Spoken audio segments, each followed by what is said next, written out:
bisa, bisa. Kalau apa ya?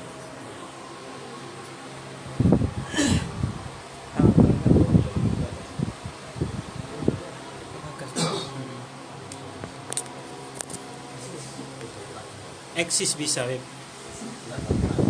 Oh, nggak bisa.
Dikatakan oleh Al-Haddad, lanjut lagi ya silakan. Waqad balaghana, telah sampai kepada kami bahwasannya Allah Subhanahu wa taala membagi amaliyah daripada salat kepada 40 shaf, 40.000 shaf daripada para malaikat. Fi kulli shafin sab'una alfa. Setiap satu shaf itu berjumlah 70.000 orang.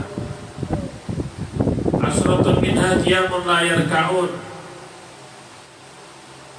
10 shaf daripada 40.000, 10.000 maksudnya, mereka berdiri tapi tidak rukuk, berdiri terus. Yang 10 lagi rukuk tapi tidak sujud. Yang 10 lagi sujud dan tidak bangun dari sujudnya. Yang 10 shaf lagi duduk dan tidak berdiri. Saking agungnya ibadah sholat, sampai dibagi oleh Allah Subhanahu wa ta'ala amalan-amalan sholat ini kepada 40.000 shaf daripada malaikat-malaikat Allah Subhanahu wa ta'ala. Namun dari mereka yang ada di shaf, tidak ada yang mengerjakan sholat dari awal sampai akhir. Dari mereka ada yang cuma berdiri dalam sholat seperti membaca Fatihah. Amalan sholat banyak: berdiri, rukuk, sujud, iktidal, duduk antara dua sujud. Ini ketika dibagi oleh Allah kepada para malaikat-malaikatnya, 10.000 shaf dari mereka ada yang berdiri saja, berdiri tapi nggak rukuk, asik menikmati bacaan-bacaan di dalam berdirinya itu malaikat, tapi mereka nggak rukuk. Yang kedua, kata Al-Habib Abdul Haddad, 10 daripada mereka, 10 shaf lagi, 10.000 shaf maksudnya, rukuk la yasjudun, rukuk terus tapi nggak sujud-sujud. Sampai kapan mereka lakukan ini? Itu mereka lakukan sampai qiyamus saah, sampai datangnya hari kiamat. Itu ketika tiba atau datang hari kiamat, apa yang dikatakan oleh malaikat? Ya Allah, ma'abadnaka haqqa ibadatik. Kami ini masih belum benar-benar ibadah kepadamu. Padahal sudah berapa juta tahun mereka ini dilakukan seperti ini tidak bangun daripada sholatnya. Kita baru sholat 2 rakaat, kapan cepat selesainya? Kalau mereka tidak, justru kok cepat sekali kita ini sudah dibangunkan istilahnya. Yang 10.000 sof lagi mereka sujud, nggak bangun-bangun dari sujudnya. Dan yang terakhir mereka duduk, tidak bangun daripada duduknya. Asik mereka menikmati amalan-amalan sholat ketika dibagi oleh Allah Subhanahu wa Ta'ala kepada mereka. Tapi kata Al-Habib Al-Haddad, wa jama'a jami'a dzalika li abdil mu'min fi rak'ataini yusallihima. Ini semua amalan sholat yang dibagikan kepada 40.000 malaikat, 40.000 sof malaikat. Satu sof itu 70.000. Satu sof. Ini 40.000 sof. 70.000 kali 40.000. Ini amalia sholat yang dikerjakan oleh malaikat yang jumlahnya kan terhitung tadi, semuanya oleh Allah Subhanahu wa Ta'ala diberikan dengan sempurna kepada hambanya yang beriman hanya dalam sholat 2 rakaat. Kita dalam sholat 2 rakaat ada berdirinya, ada rukuknya, ada i'tidalnya, ada sujudnya, ada duduk antara 2 sujud, ada tasyahudnya, dan ada salamnya. Ini semua hanya dilakukan oleh hamba Allah Subhanahu wa Ta'ala yang beriman, yaitu kita umat baginda Nabi besar Muhammad sallallahu alaihi wasallam. Lihat keistimewaan daripada kita umat Nabi Muhammad. Ibadah sholat yang begitu hebat, yang dibagi-bagi kepada ribu jutaan malaikat, tapi semua itu diberikan kepada hamba mukmin hanya dalam 2 rakaat beribadah kepada Allah Subhanahu wa Ta'ala. Lihat kata Al-Habib Abdullah Haddad, lihat betapa besarnya anugerah, betapa besarnya pemberian Allah Subhanahu wa Ta'ala kepada hambanya yang beriman. Ini tak lain semua berkat Nabi Muhammad sallallahu alaihi wasallam. Kita ini menjadi hamba pilihan, menjadi umat pilihan bukan karena kerja keras kita. Kita menjadi umat pilihan bukan karena ibadah kita. Apa ibadah yang kita lakukan sehingga kita ini dipilih oleh Allah Subhanahu wa Ta'ala? Kalau dibandingkan dengan ibadahnya umat yang terdahulu, bahkan mereka umurnya panjang, gak ada 1/10-nya ibadah kita dibandingkan dengan mereka. Tapi keistimewaan ini kita dapat tentunya karena satu orang. Beliau adalah baginda Nabi besar Muhammad sallallahu alaihi wasallam. At-tabi yatasyarrafu bil matbu. Pengikut itu menjadi mulia karena yang diikuti. Tentu presiden sama wakil presiden tinggian mana pangkatnya? Tinggian presiden. Pengikut presiden sama pengikut wakil presiden tinggian mana? Ya tinggian pengikut presiden. Ada jenderal, ada jenderal, ada letnan. Jelas jenderal pangkatnya lebih tinggi daripada letnan. Letnan punya anak buah, kemudian jenderal juga punya anak buah. Sudah jelas anak buahnya letnan hormat kepada anak buahnya jenderal. Begitu juga kita ini menjadi mulia karena yang kita ikuti siapa? Baginda Nabi besar Muhammad sallallahu alaihi wasallam. Bahkan surga itu diharapkan oleh Allah Subhanahu wa Ta'ala untuk umat-umat yang lainnya sebelum kita umat Nabi besar Muhammad sallallahu alaihi wasallam memasukinya terlebih dahulu. Ini semua berkat dari kita Nabi Muhammad sallallahu alaihi wasallam. Dalam hadis yang lain Rasul bersabda, "Mathalu shalawatil khamsi," perumpamaan daripada sholat 5 waktu. Sekarang Nabi ingin mengumpamakan ibadah sholat agar lebih faham dan mudah difahami, sehingga kita lebih semangat di dalam mengerjakan ibadah tersebut. Kadang-kadang dipermisalkan oleh Nabi untuk memudahkan bagi kita memahaminya. Dimisalkan oleh Nabi permisalan sholat 5 waktu itu seperti nahri berghamrin, seperti sungai yang ghamrin ay al-kathir ma'uhu, sungai yang banyak airnya, yang deras airnya. Kemudian itu sungai ala babi ahadikum, sungai itu mengalir di depan pintu rumahmu, sungai itu mengalir di depan rumah pintu daripada salah satu dari kalian yang tahimuhu, menyerang itu istilahnya. Sungai itu airnya terus tiap hari lewat di depan rumah kita, pas di depan pintu rumah. Seandainya kita membuka pintu, langsung kita dapatkan air, pasti air itu akan masuk ke rumah. Jadi istilahnya kalau kita buka pintu, itu airnya kencang sekali. Nah ini fikul liyaumin wa lailatin khamsa marrat. Ini sungai yang deras itu lewat di depan pintu rumah kita sehari semalam 5 kali. Sehari semalam 5 kali. Fataruna dzalika yuki alaihi min daruri syai'an. Kira-kira kata Nabi, seandainya di depan rumah kita ini ada sampah, ada kotoran, ada noda, ada apapun, kira-kira dengan lewatnya itu air sungai yang deras selama 5 kali sehari semalam, kira-kira masih ada kotoran tidak di depan pintu rumah kita? Kira-kira masih ada noda nggak di depan rumah kita? Sampah yang menumpuk pun yang menggunung, kalau sudah ada air yang keras jalannya, kira-kira masih ada nggak kira-kira?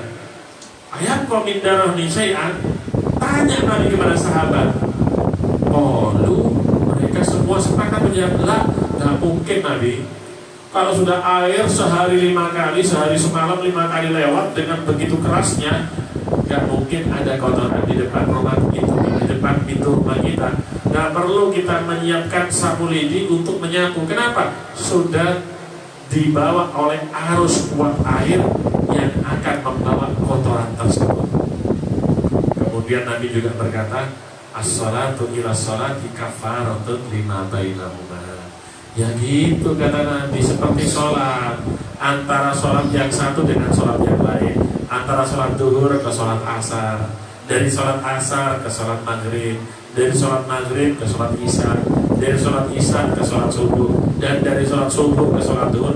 Itu semua kafaratun lima bainahuma, akan menghapus dan menjadi kafarah dosa-dosa yang dilakukan oleh seorang hamba di antara waktu tersebut. Tapi dosa yang dimaksud di sini dosa antara dia dengan Allah Subhanahu wa Ta'ala. Sehingga ketika dia melakukan, seandainya ini seorang melakukan dosa setelah zuhur dengan sholat asar, maka dengan sendirinya otomatis akan terampuni dan terhapus itu dosa. Begitu juga seterusnya, setelah asar dia berbuat maksiat, berbuat dosa kepada Allah Subhanahu wa Ta'ala, dengan masuk maghrib dia sholat, dengan sendirinya otomatis dosa tersebut akan dikafarah oleh Allah, dihapus oleh Allah Subhanahu wa Ta'ala. Tapi itu dosa antara dia dengan Allah Subhanahu. Kalau dosa antara manusia dengan manusia, meskipun kalian sholat 20 juta rakaat, gak bisa diampuni kecuali minta apa? Minta maaf kepada yang bersangkutan. As-salatu ila salati kafaratun lima bainahuma.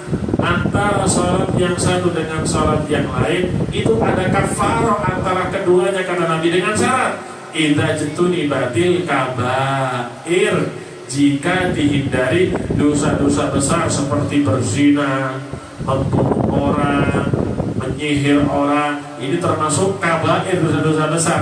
Gak bisa dikafarah dengan sholat, tapi dengan apa? Dengan sungguh-sungguh dia bertaubat, tidak melakukan lagi, dan memohon ampunan kepada Allah Subhanahu wa Ta'ala. Wa kana Abu Bakar As-Siddiq, Sayyidina Abu Bakar As-Siddiq radhiyallahu anhu wa arda, idza hadara waqtu sholati yaqul qumu ila narikum allati awqadtumuha fa'atfiuha yuridu bin nari adz-dzunuba wa idfa'iha al-qiyama ila sholati fa innahu mukaffiratun lis-sayyi'ati wa mudhibun laha.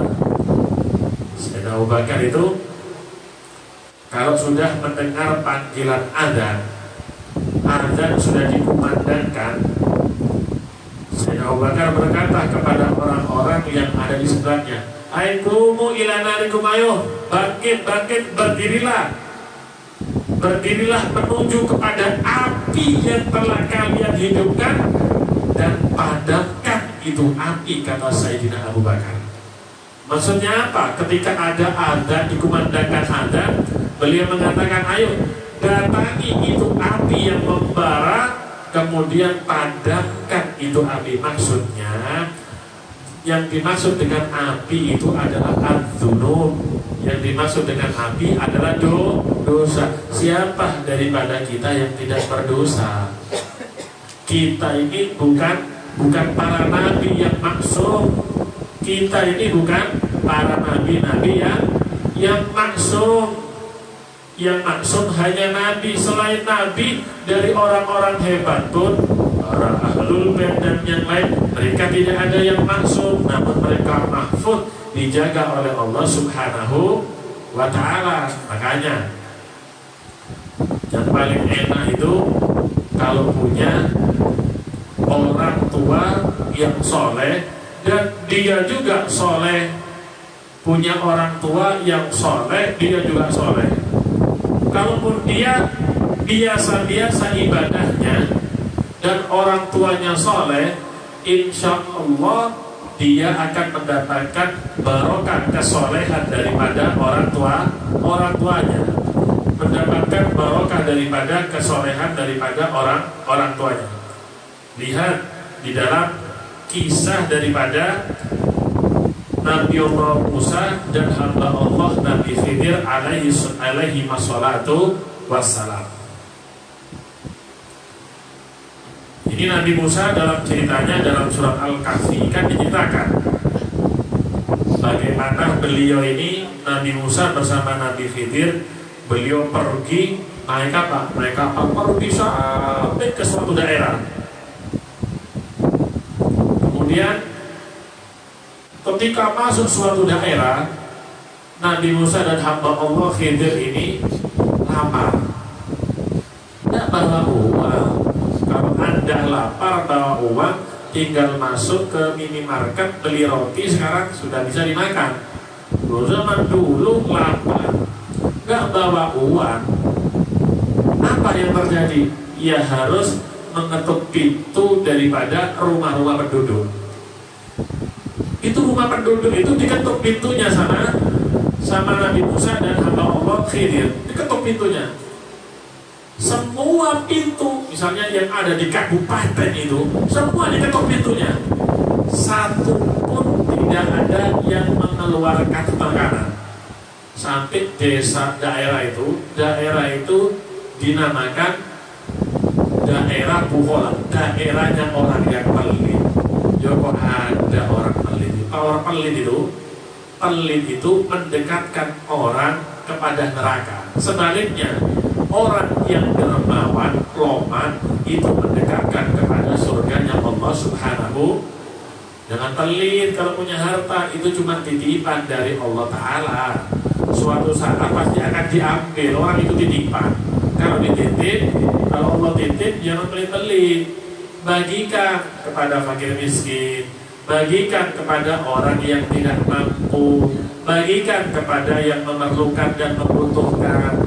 Itu amanah daripada Allah Subhanahu wa ta'ala. Dengan engkau membagikan hartamu seperti tadi, maka semakin memudahkan hisabmu nanti di akhir. Semakin kalian menyimpan daripada harta digenggam erat-erat, semakin sulit lolos daripada hisabnya Allah Subhanahu wa ta'ala.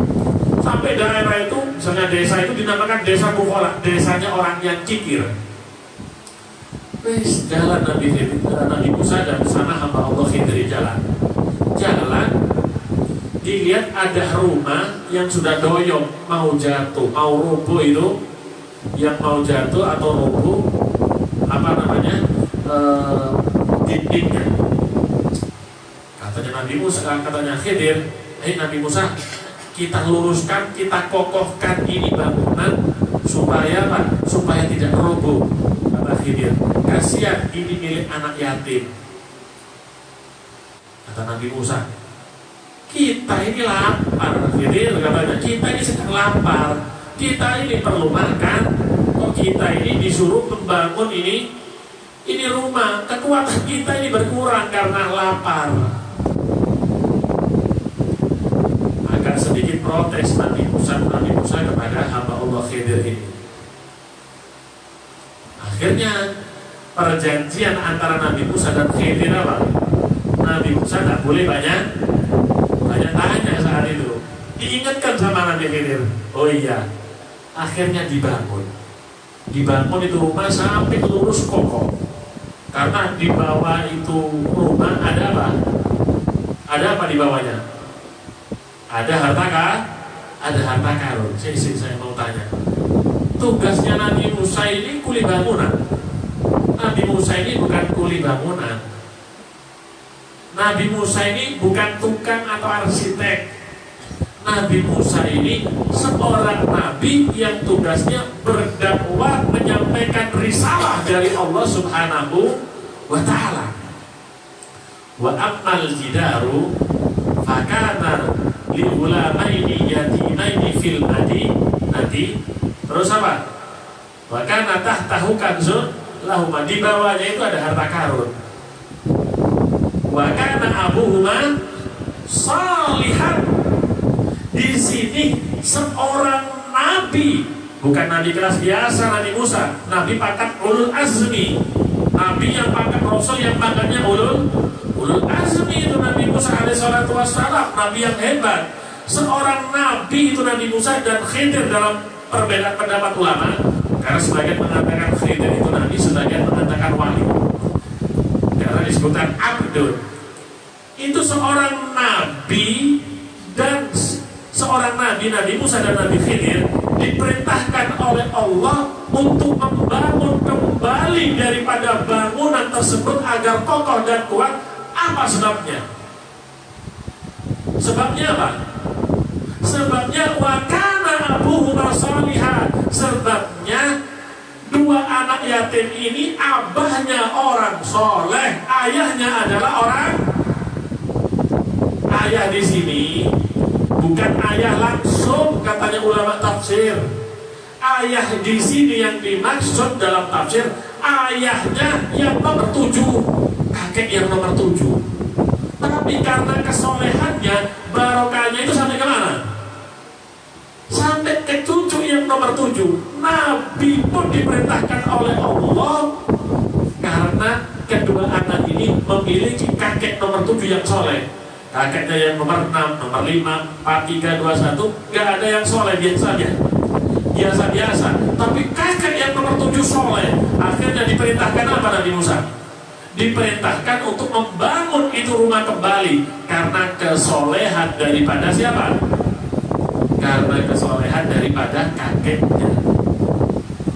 Seandainya yang soleh itu bukan soleh, bahkan paling soleh, bagaimana kalau kakeknya itu manusia yang paling soleh, manusia paling hebat di dunia, manusia paling dekat dengan Allah, yaitu baginda Nabi besar Muhammad Sallallahu Alaihi Wasallam. Faham maksudnya? Pikiran coba, faham maksudnya? Faham maksudnya? Kalau anak yatim yang belum tentu nanti besarnya dia ini jadi soleh atau tidak, tapi karena kesolehan kakeknya yang nomor 7, seorang nabi pun diperintahkan oleh Allah Subhanahu wa ta'ala memperbagus daripada rumahnya. Bayangkan pikiran, kalau yang soleh, paling solehnya manusia adalah baginda Nabi besar Muhammad Sallallahu Alaihi Wasallam. Faham maksudnya? Ya terlebih lagi mereka anak cucunya Nabi Muhammad. Kesolehan karena siapa? Nabi Muhammad paling solehnya manusia. Jangankan Nabi Muhammad, kakek mereka yang nomor 4, nomor 5 wali semua kebanyakan mereka ini. Jadi gak perlu sampai ke Nabi sebenarnya. Kalau sampai dia ke Nabi, apalagi kalau kita membaca Al-Quran, kan ada dalam Al-Quran satu ayat, Rabbana hablana min azwajina wa dzurriyyatina qurrata a'yun waj'alna lil muttaqina Rabbana, wahai Tuhan kami, hablana, anugerahkan kepada kami, berikan kepada kami, min azwajina, daripada istri-istri kami, wa dzurriyyatina, daripada apa? Anak-anak cucu kami, anak-anak turun kami, qurrata a'yun, pendingin daripada mata, berikan mereka kebaikan istilahnya. Waj'alna, dan jadikan bagi kami, mereka semua keluarga dan anak-anak kami, lil muttaqina imama, sebagai imam bagi orang-orang yang bertakwa. Kira-kira dalam ayat surat ini, kira-kira ayat ini dibaca nggak oleh Rasulullah SAW? Ini ayat Al-Quran, kira-kira dibaca nggak? Ini ayat berupa doa. Kira-kira doanya Nabi ini diterima atau ditolak oleh Allah Ta'ala? Doanya Nabi Muhammad pasti diterima. Doanya wali juga begitu. Doanya kiai-kiai yang hebat-hebat dia juga begitu diterima. Apalagi doanya Nabi. Nabi sudah mendoakan kepada siapa? Doakan keluarga dan anak turunnya. Makanya gak usah ikut-ikutan zaman sekarang. Mereka orang-orang yang benci dengan Ahlul Bait, keluarganya Nabi besar Muhammad Sallallahu Alaihi Wasallam. Ini lihat, anak yatim tadi karena orang tuanya yang soleh, Nabi disuruh turun tangan oleh Allah. Apalagi kalau kakeknya siapa? Baginda Nabi besar Muhammad Sallallahu Alaihi Wasallam. Doa dalam Al-Quran belum dibahas semuanya, ini baru satu doa yang dalam Al-Quran. Nabi kira-kira membaca juga, dan doanya Nabi pasti apa? Diijabah. Tak usah ikut-ikutan orang-orang yang membenci Ahlul Bait. Ini bukan jalannya Ahlus Sunnah wal Jamaah. Orang-orang Ahlus Sunnah wal Jamaah, para ulama-ulama dari zaman dulu sampai sekarang, mereka ini para pecinta-pecinta baginda Nabi besar dan pecinta-pecinta anak turun daripada baginda Nabi besar Muhammad Sallallahu Alaihi Wasallam. Bahkan apa namanya, dalam Al-Quran turunnya daripada ayat kulla as'alukum alaihi ajran illal mawaddata fil qurba.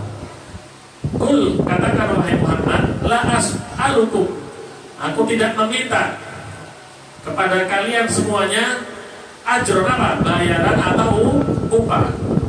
Kulla as'alukum alaihi ajran illal mawaddata fil qurba, kecuali mereka cinta dengan kerabatku, kata Allah Ta'ala. Tapi Nabi yang diperintahkan. Ini ayat turunnya begini. Orang-orang Ansor ini merasa mereka ini ingin membalas daripada usahanya Nabi Muhammad. Kenapa? Mereka dapat hidayah karena siapa? Baginda Nabi Muhammad. Mereka orang-orang Ansor bisa mengerti ilmu agama karena siapa? Karena Nabi. Mereka mengerti sholat, baca Al-Quran semuanya karena siapa? Lewat siapa? Lewat Nabi Muhammad. Akhirnya orang-orang Ansor ini kumpulkan uang, banyak sekali itu uang, dikumpulkan oleh semua mereka. Rencananya uang itu diberikan kepada Nabi Muhammad sebagai imbalan atas usaha Nabi Muhammad. Akhirnya dibawa itu uang yang banyak kepada baginda Nabi Muhammad. Ketika Nabi menerima itu uang, turun ayat, katakan wahai Muhammad, bahwasannya kamu tidak meminta balasan dari mereka semua uang seperti ini. Siapa yang berbicara di sini? Allah Ta'ala. Tapi aku minta ganti mereka cinta dengan kerabatmu wahai Muhammad, anak cucumu, anak turunmu, kata Allah, kembalikan itu semua. Siapa yang meminta di sini? Allah Ta'ala. Kalau ada orang ulama mengajak benci pada Ahlul Bait, ini orang tidak ngaji, nggak tahu isinya tafsir. Ini perintah dari Allah Subhanahu wa Ta'ala. Bahkan diriwayatkan Muhyiddin Ibnul Arabi. Ibn Arabi itu ada dua. Kalau Ibnu Arabi tanpa alif lam, Ibn Arabi ini wali besar itu yang cerita tasawuf itu, Muhyiddin. Ada yang Ibnul Arabi pakai alif lam, ini ulama Malikiyah. Suatu saat beliau ini didatangi oleh zuriyahnya Rasul Shallallahu Alaihi Wasallam. Tapi dia datang untuk belajar ilmu. Kemudian si zuriyah ini didudukkan di atas kursi yang tinggi oleh si ulama ini. Yang lain bingung. Akhirnya si Ibnul Arabi duduk di bawah kursi sambil menangis. Dia berkata, qala jadduka Rasulullah SAW, kata dulu kakekmu Nabi Muhammad mengatakan seperti ini, mengatakan seperti nangis karena cintanya kepada Nabi Muhammad dengan melihat satu anak cucunya teringat dengan baginda Nabi besar Muhammad Sallallahu Alaihi Wasallam. Al-Imam Abu Yazid Al-Bustami, saya tidak kenal. Siapa yang kenal Imam Abu Yazid Al-Bustami? Wali gede, wali besar. Dulu beliau itu hidupnya pernah jadi sakok yang bagian apa? Mengambilkan air atau mengisi air kamar mandi atau menyiapkan air minum di rumah siapa? Di rumah Al-Imam Ja'far As-Shadiq bin Muhammad Al-Baqir. Sampai seperti itu cintanya kepada Ahlul Bait, anak cucu baginda Nabi besar Muhammad Sallallahu Alaihi Wasallam. Bahkan Al-Imam Ma'ruf Al-Qurhi, wali besar yang ada di Baghdad, itu diriwayatkan sampai sekarang tanah di makamnya, sekitar makamnya itu obat. Dulu beliau ketika hidup jadi apa beliau? Bawaban ala baitil Imam Ali Ar-Ridho. Beliau jadi bawab satpam di rumah Imam Ali Ar-Ridho. Kenapa? Kok tak arahkan ke sini bab sholat ini? Karena banyak zaman ini orang-orang yang punya ilmu sudah mulai berani mereka ini mengajak orang-orang yang lain benci kepada Ahlul Bait, keluarga Nabi besar Muhammad Sallallahu Alaihi Wasallam. Coba dipikir, ilmu semuanya ini berasal dari mana? Berasal dari Rasulullah. Semua ini kira-kira muridnya kah? Muridnya yang punya ilmu itu muridnya. Kalau kita belajar sama kiai, sama ulama, kiai itu punya anak, panggilannya apa? Gus. Murid itu sehebat-hebatnya hormat gak sama Gus ini meskipun kecil? Ya kira-kira persamaannya persis seperti ini. Anak turunnya Nabi, Gus-Gusnya ini. Kenapa? Oh, mereka ini anak turun Nabi Muhammad. Makanya gak usah ngikuti orang-orang yang ingin memecah antara ulama, antara kiai dan habaib. Kenapa? Karena mereka ini hubungan antara guru dan murid yang sangat erat, gak bisa dipisahkan oleh siapapun. Yang ingin mereka berpisah hanya musuh-musuh Allah, orang-orang Yahudi dan orang-orang Nasoro. Mereka ini ibarat guru dan murid, hubungan yang kuat antara guru dan murid. Sampai Al-Imam, seorang ulama besar, Imam Sufyan Ats-Tsauri atau siapa, beliau ini sampai wasiat sebelum mati, kubur saya di belakang makam Al-Imam Musa Al-Kadhim atau Al-Imam Ali Al-Hurairi. Sampai gitu pesannya. Nanti kubur saya, ini ulama hadis besar ini, Abu Zur'ah, Imam Abu Zur'ah, ulama hadis yang terkenal dari ulama fikih, Abu Zur'ah atau Abu Zur'ah. Dia ini sampai wasiat, nanti kalau saya mati meninggal, tolong dikubur di belakang pintu gerbang makam daripada Al-Imam Musa Al-Kadhim atau Imam Ali Al-Hurairi.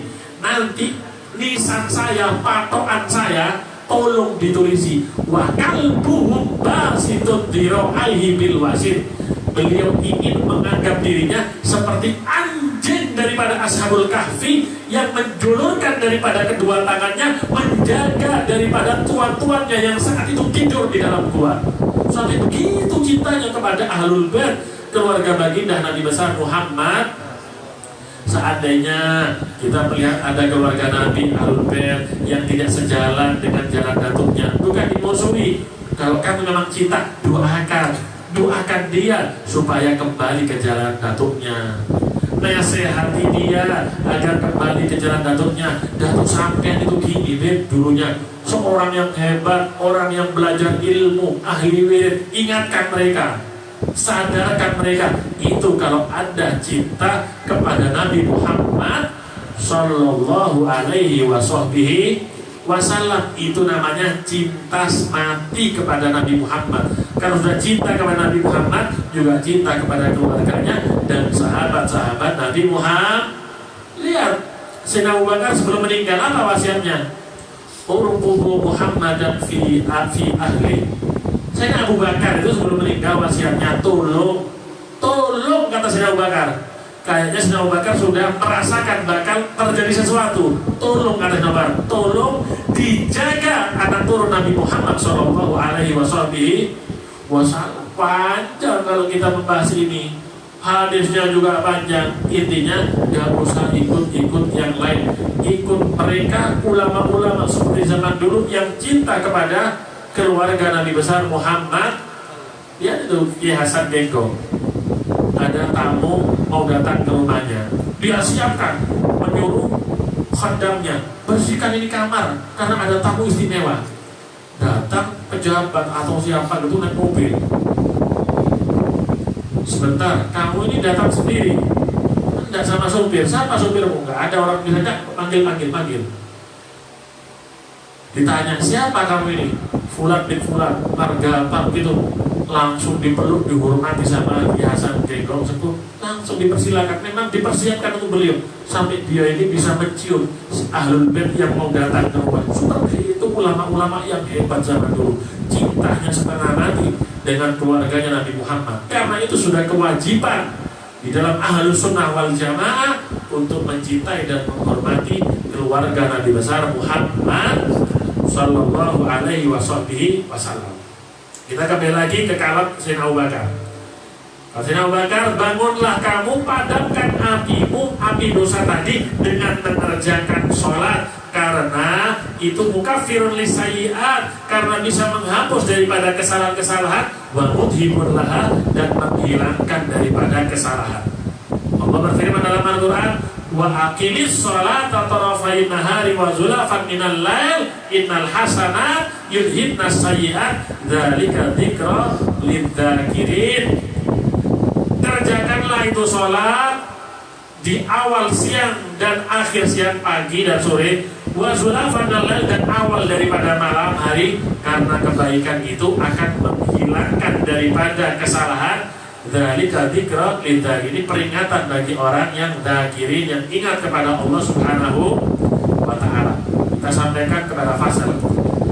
Waqad warada, ada riwayat ayat ini turun kepada seseorang yang suka dengan perempuan, seorang laki-laki.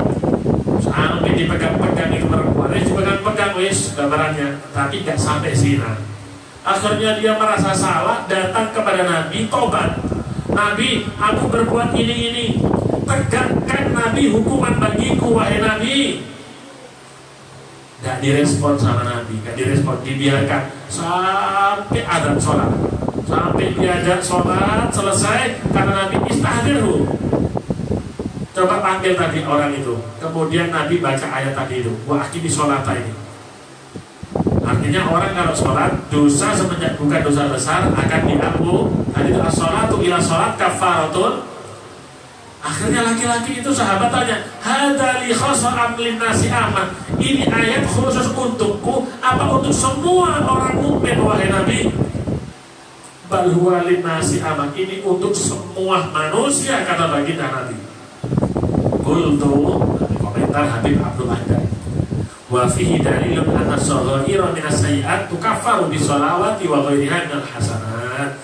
Ini kata Al-Habib Abdul Haddad dalil bahwasanya dosa kecil bisa dikafaroh, dihapus dengan sholat dan yang lainnya daripada amal-amal kebaikan, bisa dihapus. Tapi wa taubatu minha, tobat daripada dosa kecil itu lebih sempurna dan lebih utama serta lebih bagus, kata Al-Habib Abdul Haddad. Qultu, berkomentar lagi Al-Habib Abdul Haddad, dikomentari ayat tadi, wala hadda ala rajuli fima asabahu minal mar'ati duna zina. Tidak ada had, hukuman cambuk bagi yang belum menikah, dan tidak ada hukuman rajam. Hukuman rajam itu orang yang sudah menikah walaupun sudah dicerai istrinya kemudian dia berzina, maka hukumannya rajam. Rajam itu apa? Dilempar batu sampai mati. Itu kalau zina. Kalau kawin ya tidak. Itu anjuran dari baginda Nabi Muhammad, justru menunjukkan kekuatan imannya untuk menghindari dari perzinahan. Seperti apa yang dicontohkan oleh Al-Haddad minal qublah, mencium perempuan, walamsi, memegang, dan yang lainnya. Sebenarnya ini orang menyangka dirinya ini sudah berbuat dosa besar, sehingga dia ini harus dihukum. Tapi Nabi melihat tidak, cukup dengan sholat diampuni dosanya. Tapi jangan niru-niru seperti ini. Ini contoh bagi kita bahwasanya dosa itu bisa diampuni dengan sholat. Kalau pas kita nyontoh seperti ini bermaksiat, iya kalau masih hidup. Kalau setelah maksiat dosa, setelah maksiat mati, ampunan mana yang diharapkan? Oleh karena itu mari semangat dalam sholat, kita menggapai ridho daripada Allah Subhanahu wa ta'ala. Amin, Allahumma amin.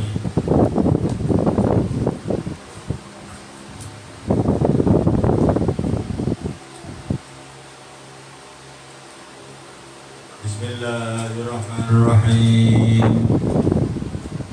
Alhamdulillah rabbil alamin. Allahumma shalli wa sallim ala sayyidina Muhammadin wa ala alihi wa sahbihi ajma'in. Ja'alana Allah wa iyyakum mimman yastawjibu syafa'atah wa yarju rahmatahu wa rafatahu. Allahumma bihurmati hadzal nabiyyil karim wa alihi wa sahbihi salikin ala manhajihil qayyim.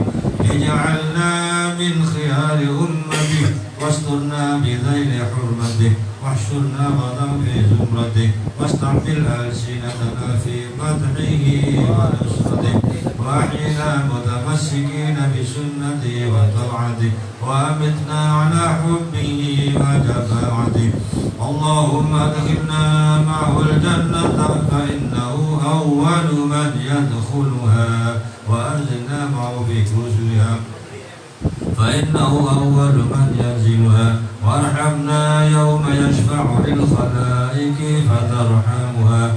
Allahumma arzuqna ziyaratahu fi kulli sana wa la taj'alna minal ghafilina 'anka wa la 'anhu qadrasina. Allahumma la taj'al fi majlisina hadha hatta illa ghasalta bima'i tawbati dhunuba wa satarta birida'il maghfirati 'uyuba. Allahumma innahu kana ma'ana fi sanati al-madiyah ikhwanun mana'ahumul qada'u 'anil wusuli ila mithliha fala tahrimhum min thawabi hadhihi sa'ati wa fadliha. Allahumma arhamna idha sunna min ashabil qubur wa wafiqna li'amalin salihin yarda sanahu ala maridun. Allahumma ij'alna li'alaika dhakirin wa li'a'maika syakirin wa liyawmi liqa'ika minadh dhakirin wa hina bi ta'atika mashghulin wa idha tawaffaytana fatawaffana ghayra maftunin wa la makhdulin واختم لنا منك بخير أجمعين. اللهم اكفنا شر الظالمين واجعلنا من فتنة هذه الدنيا السالمين. اللهم اجعل هذا الرسول الكريم لنا شفيعا وارزقنا به يوم القيامة مقاما رفيعا. اللهم اسقنا من حوض نبيك محمد صلى الله عليه وسلم شربة هنيئة لا نظمأ بعدها أبدا واشرنا تحت لوائه غدا. اللهم اغفر لنا به ولآبائنا ولأمهاتنا ولمشايخنا ولمعلمينا ذوي الحقوق علينا ولجميع المؤمنين والمؤمنات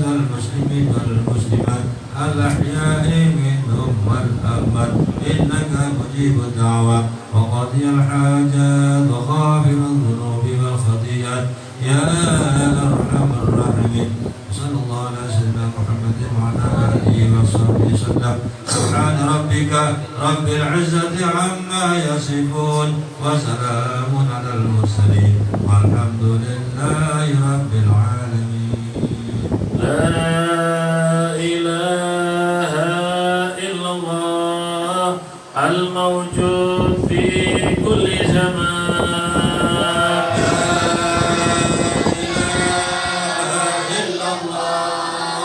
الموجود في كل زمان. لا إله إلا الله المعبود في كل مكان. لا إله إلا الله المعبود في كل مكان. لا إله إلا الله المذكور بكل لسان. لا إله إلا الله المذكور في كل لسان. لا إله إلا الله المعروف بالإحسان. لا إله إلا الله المعروف بالإحسان. لا إله إلا الله كل يوم هو في شان. لا إله إلا الله كل يوم هو في شان. لا إله إلا الله الأمان الأمان من زوال الإيمان. لا إله إلا الله الأمان الأمان من زوال الإيمان. ومن فتنة الشيطان. ومن فتنة الشيطان. يا قديم الإحسان. يا قديم الإحسان. كم لك علينا من إحسان. علك علينا من إحسان. إحسانك القديم يا حنان يا منان. إحسانك القديم يا حنان يا منان. يا رحيم يا رحمن. يا رحيم يا رحمن. يا غفور يا غفار. يا غفور يا غفار. اغفر لنا اغفر لنا وارحمنا وارحمنا وأنت خير الراحمين. وأنت خير الراحمين. صلى الله على سيدنا محمد وعلى آله وسلم والحمد لله العالمين. عليها نحيا وعليها نموت وعليها نبعث إن شاء الله آمين. فاتحة للقبول والإقبال والرسول وإلى حضر رسول أبي البدر محمد صلى الله عليه وسلم أنه يغفر ذنوبنا ويستر عيوبنا ويغفر قلوبنا ويحاسب قلوبنا وعلى طاعتك لنا وعلى بابك فلا تضلنا. والله سبحانه يشفي أمراضنا وظاهرنا وباطنا ويسر أمورنا الدنيوية والأخروية ويمكننا عن الأسقام والأمراض والشدائد والبلايا ما ظهر منها وبطن بطول أعمارنا وشيوخنا في الصحة والعافية. والله سبحانه يجعلنا أنفع الأمة الأمة ومن أبرك الأمة الأمة وعلى ما نوى سلفنا الصالحون وعلى ما نسينا حمار وحيد توفيق وإلى حضر النبي صلى الله عليه وسلم محمد صلى الله عليه وسلم. الفاتحة.